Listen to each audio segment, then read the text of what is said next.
ओम शांति।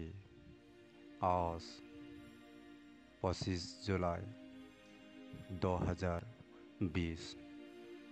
प्राप्त मूल्य बाप दादा की मधुर साकार महावाक्य मधुबन। मीठे बच्चे दे अभिमान छोड़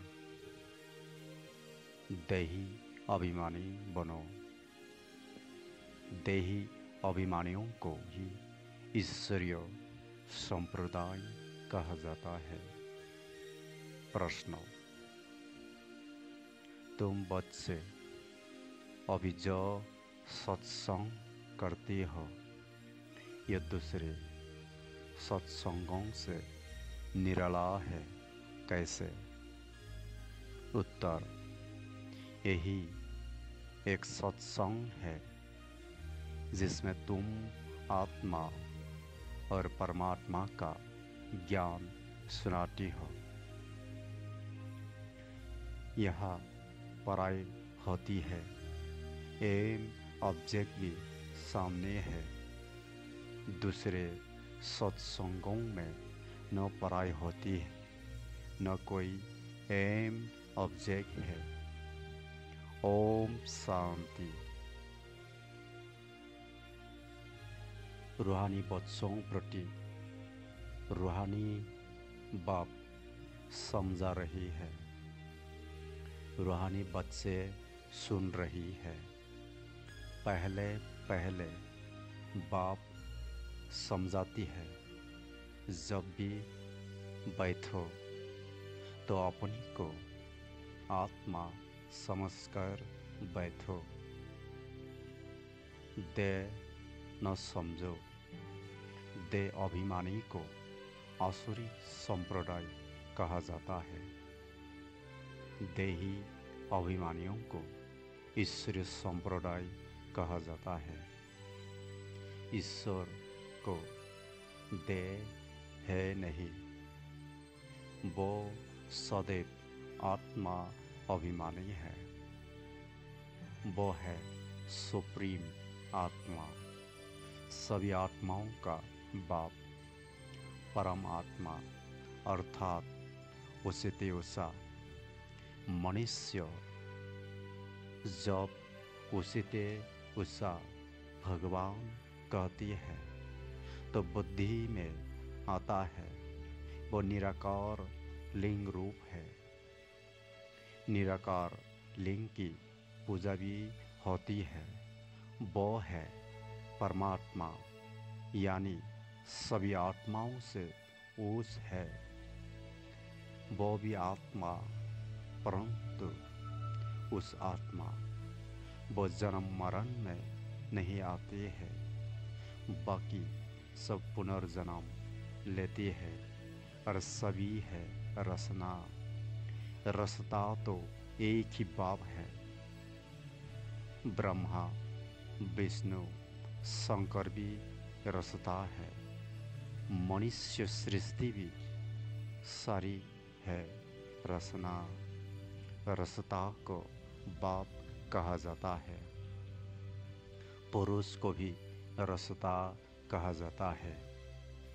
स्त्री को अडॉप्ट करती है, फिर उनसे क्रिएट करती है, पालना करती है, बस विनाश नहीं करती है। और जो धर्म स्थापक होती है वो भी क्रिएट करती है, फिर उनकी पालना करती है।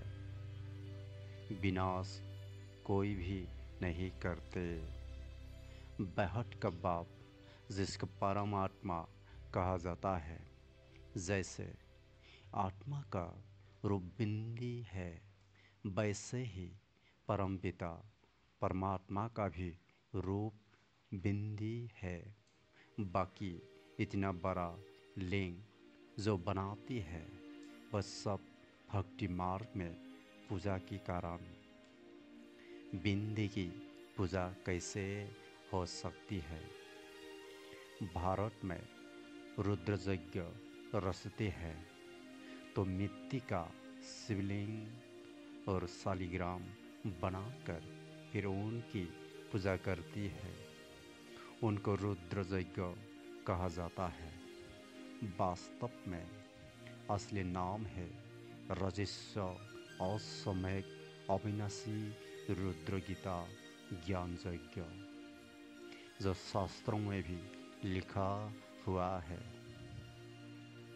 अब बाप बच्चों को कहते हैं, अपने को आत्मा समझो, और जो भी सत्संग है उसमें आत्मा या परमात्मा का ज्ञान न कोई में है न दे सकती है। वह तो कोई एम ऑब्जेक्ट होते नहीं। तुम बच्चे तो अभी पढ़ाई पढ़ रही हो। तुम जानती हो आत्मा शरीर में प्रवेश करती है। आत्मा अविनाशी है, शरीर विनाशी है। शरीर द्वारा पार्ट बजाती है। आत्मा तो अशरीरी है ना, कहती भी है नंगे आई है, नंगे जाना है। शरीर धारण किया, फिर शरीर छोड़ कर नंगे जाना है। ये बाप तुम बच्चों को ही वैद समझाती है। ये भी बच्चे जानती है। भारत में सतयुग था तो देवी देवताओं का राज्य था, एक ही धर्म था। ये भी भारतवासी नहीं जानती है। बाप को जिसने नहीं जाना उसने कुछ नहीं जाना। प्राचीन ऋषि मुनि भी कहते थे, हम रसता और रसना को नहीं जानती है। रसिता है बेहद का बाप, वही रसना की आदि मध्य अंत को जानती है। आदि कहा जाता है शुरू को, मध्य बीच को। आदि है सतयुग, जिसको दिन कहा जाता है। फिर मध्य से अंत तक है रात। दिन है सतयुग, त्रेता स्वर्ग है, अंडर ऑफ वर्ल्ड। भारत ही स्वर्ग था, जिसमें लक्ष्मी नारायण राज्य करते थे। ये भारतवासी नहीं जानती है। बाप अभी स्वर्ग की स्थापना कर रही है। बाप कहती है, तुम अपनी को आत्मा समझो। हम फर्स्ट क्लास आत्मा है। इस समय मनुष्य मात्र शब्द अभिमानी है। बाप आत्मा अभिमानी बनाती है। आत्मा क्या चीज़ है, यह भी बाप बतलाती है। मनुष्य कुछ भी नहीं जानते। फल कहती भी है, भगवती के बीच चमकता है अजब सितारा, परंतु वो क्या है, कैसे उसमें पार्ट पड़ा हुआ है, वो कुछ भी नहीं जानते। अभी तुमको बाप ने समझाया है। तुम भारतवासियों को 84 जन्म का पाठ बजाना होता है।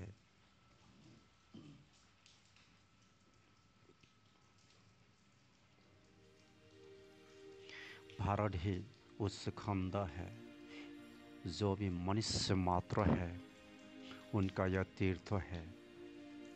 सर्व के सदगति करने बाप यहाँ आते हैं।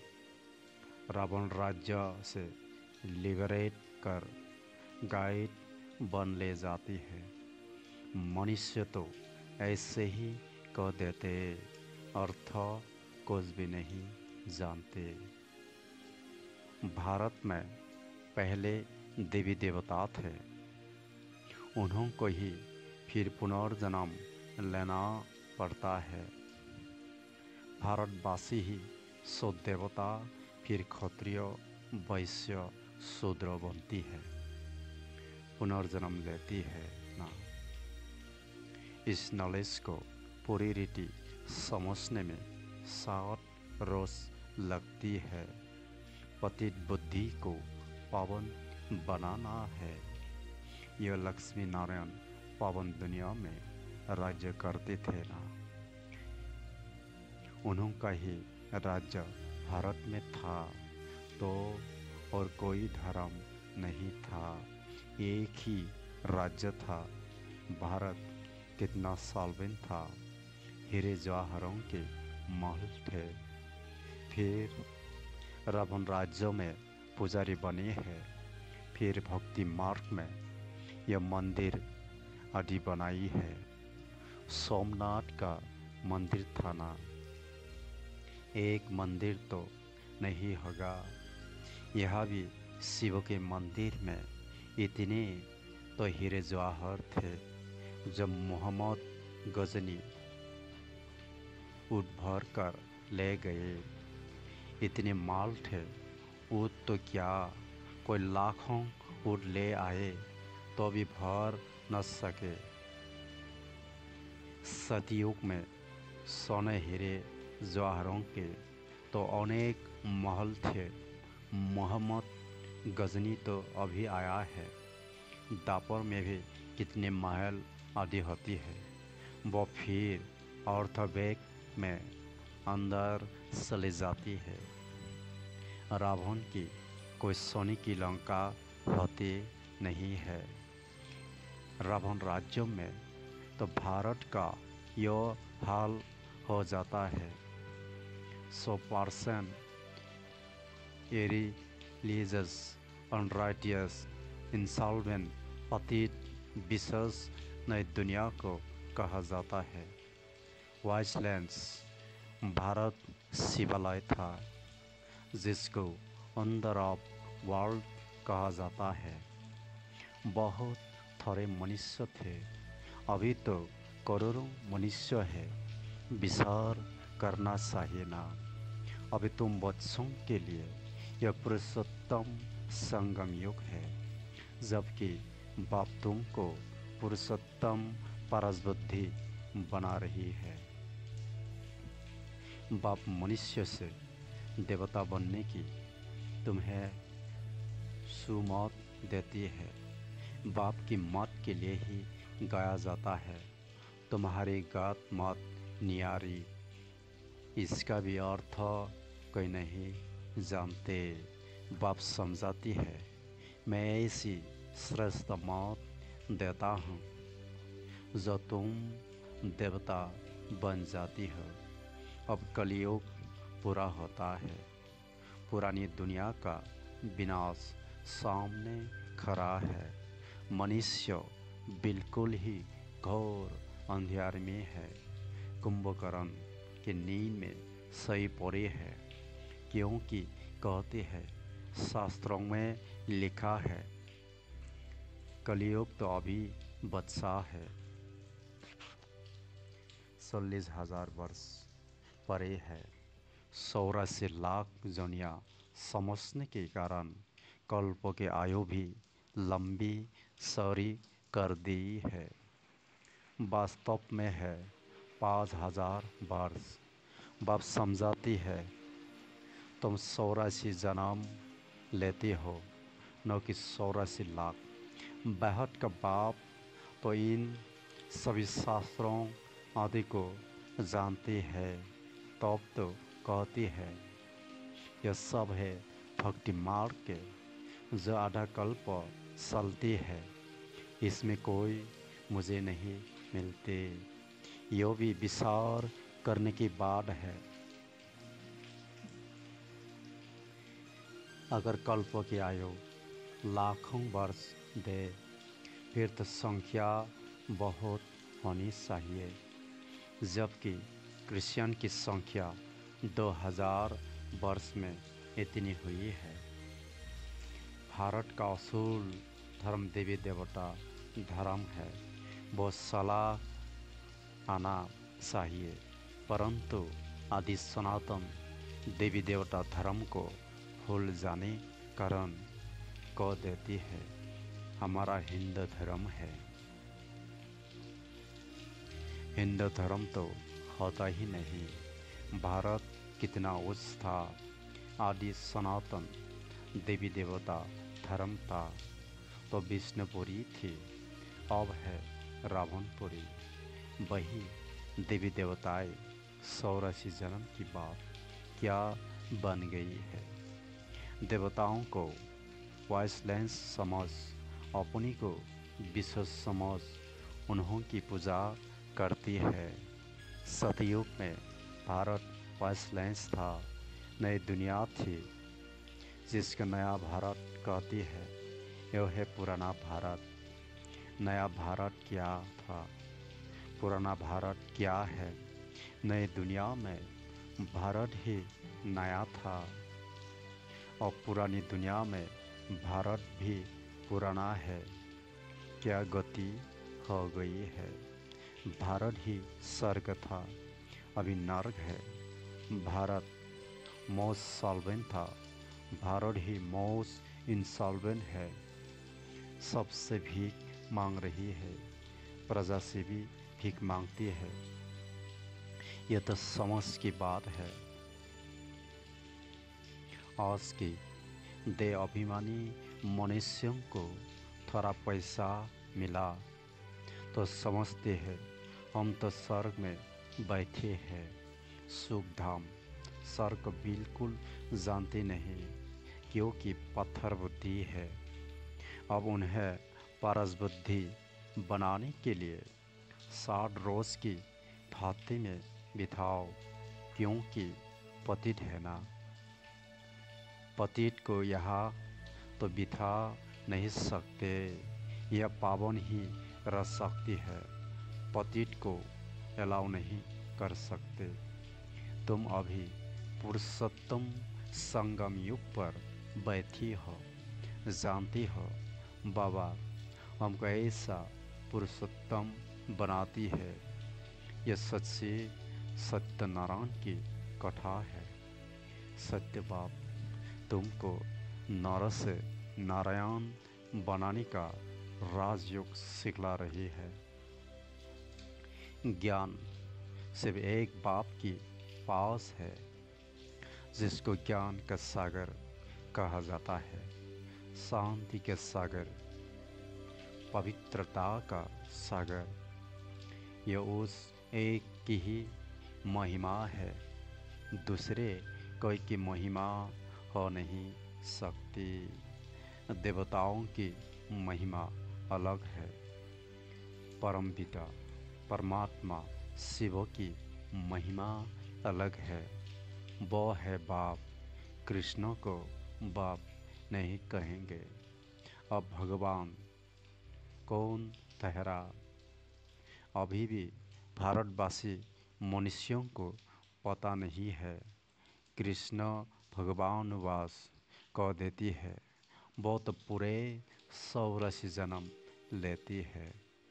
सूर्यवंशी 100, चंद्रवंशी 100, वैश्यवंशी मनुष्य हम 100 का अर्थ भी समझते नहीं। हम आत्मा सो परमात्मा को देती है। कितना रंग है। अभी तुम समझाती हो कि भारत की सरती कला और उतरती कला कैसे होती है। यो है ज्ञान, वो सब है भक्ति। सतयुग में सब पावन थे, राजा रानी का राज्य चलता था। वहाँ वजीर भी नहीं होता है, क्योंकि राजा रानी खुद ही मालिक है, बाप से वर्षा लिया हुआ है, उनमें अकल है। लक्ष्मी नारायण को कोई के राज्य लेने की दरकार नहीं है। वहाँ वजीर होते नहीं। भारत जैसा पवित्र देश कोई था नहीं। महान पवित्र देश था, नाम ही था स्वर्ग, अभी है नर्क। नर्क से फिर स्वर्ग बाप भी बनाएगा। अच्छा, मीठी मीठी सिगिलध्य बच्चों प्रति माँ पिता बाप दादा का याद प्यार और गुड मॉर्निंग। रूहानी बाप की रूहानी बच्चों को नमस्ते। धारणा के लिए मुख्य सार। पहला नंबर, एक बाप की सुमत पर चलकर मनुष्य से देवता बनाना है। इस सुहावने संगम युग पर स्वयं को पुरुषोत्तम परस बुद्धि बनाना है। दूसरा पॉइंट, 60 रोज की भांति में वैद पतित बुद्धि को पावन बुद्धि बनाना है। सत्य पाप से सत्यनारायण की सच्ची कथा सुन नर से नारायण बनना है। आज का वरदान, फरिश्तेपन की स्थिति द्वारा बाप के स्नेह का रिटर्न देने वाले समाधान स्वरूप भव। विस्तार, फरिश्तेपन की स्थिति में स्थित होना यही बाप के स्नेह का रिटर्न है। ऐसा रिटर्न देने वाले समाधान स्वरूप बन जाती है। समाधान स्वरूप बनने से स्वयं की व अन्य आत्माओं की समस्याएं स्वतः समाप्त हो जाती है। तो अब ऐसी सेवा करने का समय है, लेने के साथ देने का समय है। इसलिए अब बाप समान उपकारी बन पुकार सुनकर अपने फरिश्ते रूप द्वारा उन आत्माओं के पास पहुंच जाओ और समस्याओं से थकी हुई आत्माओं की थकावट उतारो। स्लोगन, बैठो से बेपरवाह बनो, मर्यादाओं में नहीं। ओम शांति।